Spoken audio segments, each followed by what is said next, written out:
ఓం నమో వెంకటేశాయ. సంగీతం ఒక అద్భుతమైన కళ. కళ అంటే ఒక రకంగా చెప్పాలంటే ఏదో మనకు ఉన్న అనేక కళలలో ఒక కళ అని చెప్పడం కన్నా సంగీతాన్ని ఒక దైవ స్వరూపంగా నేను భావిస్తాను. భగవంతుడు అనేక రూపాల్లో మనకు అందుబాటులో ఉన్నాడు. నిర్గుణ పరబ్రహ్మమైనటువంటి వాడు. అలా మనకి రూపుదాల్చిన కొన్ని దేవతామూర్తులు మనకు తెలుసు. ఇది ధ్వని. భగవంతుడు ధ్వని రూపంలో మనకు బాగా సన్నిహితంగా సంగీత కళ ద్వారా మనకు ప్రత్యక్షమవుతున్నాడు. ఇటువంటి మహత్తరమైనటువంటి సంగీతాన్ని లక్షలాది, ఇంకా గట్టిగా చెప్పాలంటే కోట్లాది మహానుభావులు ఉపాసించి ప్రచారం చేసి అనుభవించి వాళ్ళు తరించి కోట్లాది మందిని తరింపచేశారు కూడా.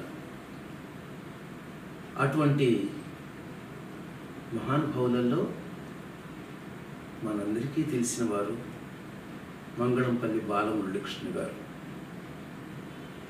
బాలమురళీకృష్ణ గారి పేరు తెలిసిన ప్రతి వారికి తెలిసిన మరో పేరు మోహనకృష్ణ. మన ఆంధ్రదేశంలో శాస్త్రీయ సంగీతం, లలిత సంగీతం రెండు ఎంతో సమర్థవంతంగా పాడుతూ ఎంతోమంది శిష్యులకి చక్కగా నేర్పిస్తూ ఈ సంగీత రంగానికి సంగీత రూపంలో ఉన్నటువంటి భగవంతుడికి ఎంతో సేవ చేస్తూ తాను తరిస్తూ ఎంతోమందిని తరింపజేస్తున్నటువంటి మా మిత్రుడు మోహనకృష్ణ. ఈ మోహనకృష్ణతో నాకు జరిగిన ఒక పరిచయం జ్ఞాపకం వస్తుంది. ఒక 30 ఏళ్ల క్రితం, దాదాపు 35 ఏళ్ళు అయిందేమో కూడా. ఒకసారి నేను మెడ్రాస్లో మా పిన్ని S Janaki cinema playback artist వాళ్ళ ఇంట్లో ఉండగా, ఒరే ఒక అబ్బాయి బ్లైండ్ చాలా బాగా పాడతాడట, మన బాలమురళీకృష్ణ గారి దగ్గర కర్ణాటక శాస్త్రీయ సంగీతం నేర్చుకోవాలనే ఆకాంక్షతో విజయలక్ష్మి శర్మ గారి ఇంటికి వచ్చారు. విజయలక్ష్మి శర్మ అని ఆవిడ పాపులర్ ఆర్టిస్టు. వాళ్ళకి బాగా సన్నిహితుడు అతను. వాళ్ళ ఇంటికి వచ్చాడు. అతని పాట వినమని నన్ను ఆహ్వానించారు. మనం వెళదాం, నువ్వు కూడా వస్తావా అని నన్ను అడిగారు. అడిగితే సరే అన్నాను. నేను మా పిన్ని మా బాబాయ్ కలిసి వెళ్ళాను. అది మొట్టమొదటిసారి నేను మోహనకృష్ణను చూడటం. అప్పటికి ఇతని పేరు మోహనకృష్ణ కాదు, అది తర్వాత గురువుగారు పెట్టిన పేరు. అయితే అప్పటి అనుభూతి ఏమిటంటే, ఈ మోహనకృష్ణ పాట విన్న తర్వాత జ్ఞానం ఉంది, సంగీత జ్ఞానం, కానీ పాట చాలా పెంకిగా, అంటే హార్ష్గా అంటారే అలా ఉంది. కంఠం కూడా అంత మృదువుగా అనిపించలేదు నాకు. ఎలా నేర్చుకుంటాడు ఆయన దగ్గర? ఇతను బ్లైండ్. బాలమురళీకృష్ణ గారు పరమ బిజీ మనిషి. ఎప్పుడూ కచేరీలు, ప్రయాణాలు, రికార్డింగులు, వీటితోనే ఆయన సతమతం అయిపోతూ ఉంటారు. ఎప్పుడు కూర్చోబెట్టుకుని ఎంతసేపు అని నూరిపోస్తే ఇతనికి ఆ సంగీతం వస్తుంది? అది ఒకటో విషయం. రెండోది ఏమిటంటే, అసలు ఇలా పాడే ఇతన్ని తన శిష్యుడిగా చేసుకోవడానికి బాలమురళీకృష్ణ గారు అంగీకరిస్తారా? అప్పటికే చక్కగా పాడుతూ ఉండి శ్రావ్యంగా మంచి కంఠధ్వని అది ఉంటే కొంత ఉత్సాహపడతారేమో శిష్యుడిగా తీసుకోవడానికి. కానీ ఇతని పాట అంతగా బాలమురళీకృష్ణ గారిని రంజింపజేసేట్టుగా లేదనిపించింది. సరే పాడాడు అతను, మేము విన్నాం. సరే తర్వాత బాగుంది, చక్కగా పాడుతున్నాం, ఆల్ ది బెస్ట్, తప్పకుండా నేర్పిస్తారు, బాగా నేర్చుకో బాబు అన్నాం, వచ్చేసాం.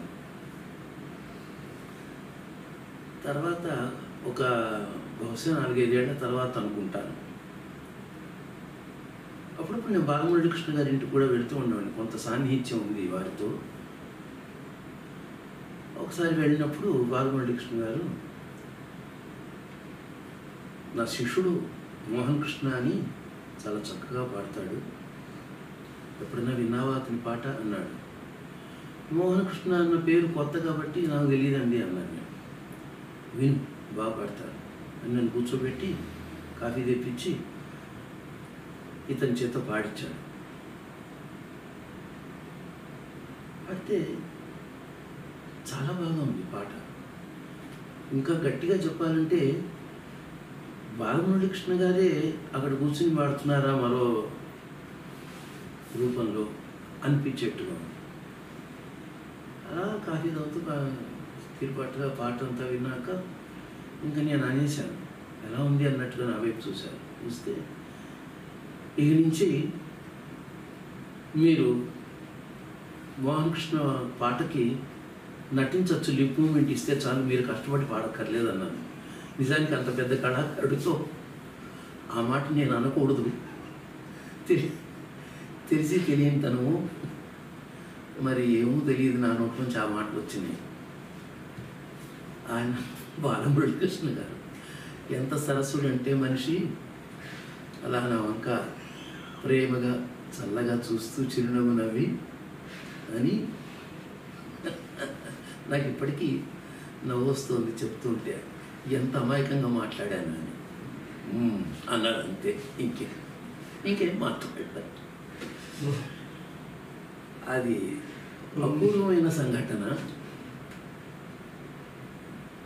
ఇప్పుడు కూడా తలుచుకుంటూ ఉంటాను నేను అప్పుడప్పుడు. అది మోహన్ కృష్ణ అంటే. ఎందుకు చెప్తున్నానంటే, ఇప్పటి మోహన్ కృష్ణకైతే 25-30 ఏళ్ళ సమయం ఉంది, నేర్చుకొని పైకి వచ్చాడు అనొచ్చు. నేను మొదట్లో మోహన్ కృష్ణ పాట విన్నప్పటి తర్వాత ఒక 4-5 ఏళ్ల కన్నా ఎక్కువ కాల వ్యవధి లేని సమయంలో బాలమురళీకృష్ణ గారి పాటని అవలీలగా బాలమురళీకృష్ణే మరో వ్యక్తిలో ప్రవేశించి పాడుతున్నాడా అని భ్రమ కలిగేటట్టుగా పాడాడంటే, పాడటం అంటే కంఠధ్వని మారడం, ఆ కంఠంలో ఉన్న పెడుసుదనం అదంతా పోయి సాత్వికత రావడం ఒక లక్షణం అయితే, మంచి లక్షణం అయితే, అది అచ్చు బాలమురళీకృష్ణ గారి లాగానే ఉండడం. ఎన్నాళ్ళు సాధన చేస్తే వచ్చేది అది. తర్వాత కంఠధ్వని వరకు సరే సాధించాడు అనుకుందాం. జ్ఞానం పాట పాడుతూ ఉంటే పలుకులు అవలీలుగా పలికిపోతున్నాయి. ఆ ధోరణి పలుకు ఎంతో అచ్చు బాలమురళీకృష్ణ గారిని మళ్ళీ పాడుతున్నారు ఇంకో వ్యక్తిలో చేరి అన్నట్టుగానే ఉంది. అది అపూర్వమైన విషయం. అది అంత స్వల్పకాలంలో అంత విద్య నేర్చుకుని మనిషి అంతగా మారిపోయి గురువుగారే పాడుతున్నారు అనిపించేటట్టుగా కళ్ళు మూసుకుని వింటే అంతే, బాలమురళీకృష్ణ గారు పాడుతున్నట్టే, తేడా లేదు. అప్పుడు అనుకున్నాను, ఓహో, ఈ సంగీత విద్య భగవంతుడు ఇవ్వాల్సింది. మనం సాధన చేసేసినంత మాత్రాన మనం ఏదో లక్ష్యం పెట్టుకుని పరిశ్రమ చేసేద్దాం, అలా చేద్దాం ఇలా చేద్దాం అనుకున్నంత మాత్రాన వచ్చేది కాదు. భగవంతుడి సహకారం, ఆయన ప్రేమాభిమానాలు కూడా చాలా ఉండాలి. ఆ విధంగా భగవంతుడి అనుగ్రహాన్ని చక్కగా సంపూర్ణంగా పొందిన కళాకారుడు మా మిత్రుడు మోహన్ కృష్ణ. రెండవది, గురువు గారికి మోహన్ కృష్ణ అంటే ఎంత ప్రీతో, ఎంతసేపు పాఠం చెప్పేవారో రోజుకి, ఇతను ఎంత ప్రాక్టీస్ చేసేవాడు, అంత కోర్సు. బాలమురళీకృష్ణ గారి కీర్తనలు, బాలమురళీకృష్ణ గారి దగ్గర త్యాగరాజాది ఇతర వాగ్గేయకారుల కీర్తనలు వందల కొద్దీ పుటల కొద్దీ నేర్చుకున్నాడు. అన్ని కీర్తనలు నేర్చుకోవడానికే బోలెడు సమయం పడుతుంది. పైపచ్చు ఆ పలుకుబడి, ఆ కంఠమాధుర్యం, అదంతా అచ్చు బాలమురళీకృష్ణ గారి మళ్ళీ పాడుతున్నారనేట్టుగా. ఎంత కష్టపడితే వచ్చి ఉండొచ్చు ఆ విద్య. అంత కష్టపడడానికి కావలసిన సహనం గురు శిష్యులు ఇద్దరికీ కూడా. బాలమురళీకృష్ణ గారు అంత వలీలుగా ఏదో 5 నిమిషాలు అలా పాఠం చెప్పి వెళ్ళిపోతే వచ్చి ఉంటుందని కూడా నేను అనుకోవట్లేదు. నాకు తెలియదు, ఇలా నేను ఎప్పుడు అడగలేదు. మీ గురుగారు నీకు ఎలా నేర్పేవారు అని కూడా నేను అడగలేదు. తర్వాత మాకు మంచి మిత్రుడు, ఎంతో స్నేహం ఉంది మా ఇద్దరి మధ్య, మోహనకృష్ణకి నాకు. అయినా కూడా ఈ విషయం ఎప్పుడు అడగలేదు, నీకు ఎలా నేర్పుతూ ఉండేవాడు అది అని అడగలేదు. ఎందుకంటే ఎంతో ఆలోచించి ప్రణాళికాబద్ధంగా ఓర్పు వహించి నేర్పితే తప్ప నేర్పడం కష్టం. కళ్ళు కనిపించవు. ఏదన్నా కేవలం ధ్వని విని, మాట విని అర్థం చేసుకోవాల్సిందే. చాలా కష్టమైన పని, చాలా కష్టమైన పని. అంత సాహిత్యం గుర్తుపెట్టుకునే ముందు అవి డైజెస్ట్ అవ్వడానికే చాలా సమయం పడుతుంది. వాటిని సంగీతపరంగా పాడడం, అందున మాధుర్యంగా పాడడం, అది మామూలు మాధుర్యం కాకుండా అచ్చు బాలమురళీకృష్ణ గారే మళ్ళీ పాడుతున్నారా అన్నట్టుగా పాడడం. దీని గురించి ఎంతసేపు చెప్పుకున్నా తనివి తీరదు. మొత్తం మీద నేను చెప్పేది ఏమిటంటే, గురు శుశ్రూష మోహనకృష్ణ ఎంతగా చేసి ఉంటే ఆ స్థాయి పాట అతనికి అబ్బి ఉంటుంది అని ఆలోచించాల్సిన విషయం. కాబట్టి అంత కఠోరమైనటువంటి సాధన చేసి అలా చేస్తేనే గురువు అనుగ్రహం కలుగుతుంది. అలాంటి వాళ్ళకి హృదయం పరిచి మనస్ఫూర్తిగా విద్య చెప్పగలుగుతాడు గురువు. లేకపోతే చాలా కష్టం. నేర్పాను, ఏదో కొద్దిగా నేర్చుకున్నాడు, చాలే అనిపించేస్తుంది. ఇంకా చెప్పాలి నా శిష్యుడికి నేను అని గురువు కనిపించాలంటే అంత ప్రతిభ చూపించాలి, అంత కష్టపడాలి, గురువుగారిని అంత కన్విన్స్ చేయాలి. అది చేయగలిగాడు మోహనకృష్ణ. అది గొప్ప విషయం. సరే, ఇది మోహనకృష్ణతో నాకున్నటువంటి పరిచయం, చనువు ఇత్యాదుల గురించి చెప్పుకోవడానికి కోసం చెప్పిన అంశం. ఇటీవల నాకు వాట్సాప్ ద్వారా చాలా కీర్తనలు పంపుతూ ఉన్నాడు. తను స్వయంగా రచించి పాడినవి కూడా పంపుతున్నాడు. గురువుగారు తనకు నేర్పిన అపురూపమైనటువంటి రాగాలలో నేర్చుకున్న కీర్తనలు కూడా పంపుతూ ఉన్నాడు. నేను వింటూ ఉన్నాను. నేను చాలా ఫ్రీక్వెంట్గా మేము ఇద్దరం కలిసి మాట్లాడుకుంటూ ఉంటాం సంగీతం గురించి. నేను స్వరపరిచిన హనుమాన్ సంకీర్తనలు కూడా మోహనకృష్ణ చాలా అభిమానంగా, ప్రీతిగా పాడతాడు. చక్కగా రికార్డు కూడా చేశాడు కొన్ని పాటల్ని, టీవీకి, వేరే ఆడియో రికార్డింగ్లలో. అదంతా నాకు చాలా సంతోషకరమైన ఒక కార్యక్రమం. మోహనకృష్ణ నేను మంచి మిత్రులం, సన్నిహితులం అని చెప్పుకోవడానికి ఉపకరించేటువంటి మధురమైన ఘట్టాలు ఇవన్నీ. మొత్తం మీద అటువంటి మోహనకృష్ణ మోహన రాగాలు అని ఒక శీర్షికతో ఇప్పుడు ప్రసిద్ధమైనటువంటి ఈ ఇంటర్నెట్, వాట్సాప్ మాధ్యమంగా లక్షలాది సంగీత ప్రియుల హృదయాలు రంజింపచేస్తూ చక్కటి కీర్తనలు, లలిత సంగీతపు పాటలు అందిస్తూ ఉన్నారు. చాలా విన్నాను, చాలా చక్కటి పాటలు విన్నాను. అందులో ఇప్పుడు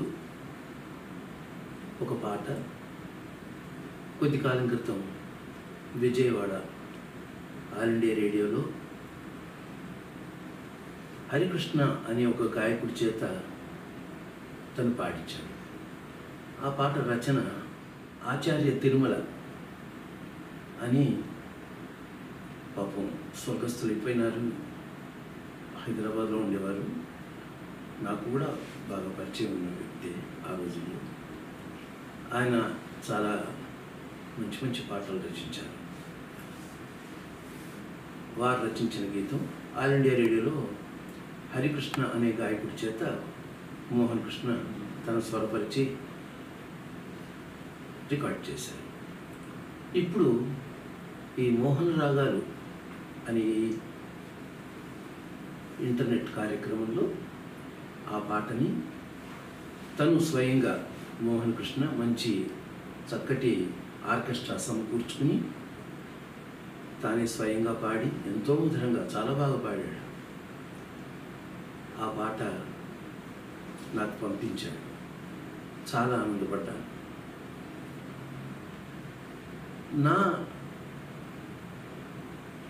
నేను ఆదర్శం అంటూ ఉంటాడు అతని మంచితనం. అది అన్నమాచార్య కీర్తనలు కూడా చాలా స్వరపరిచారు మోహన్ కృష్ణ, సుమారు 100 వరకు.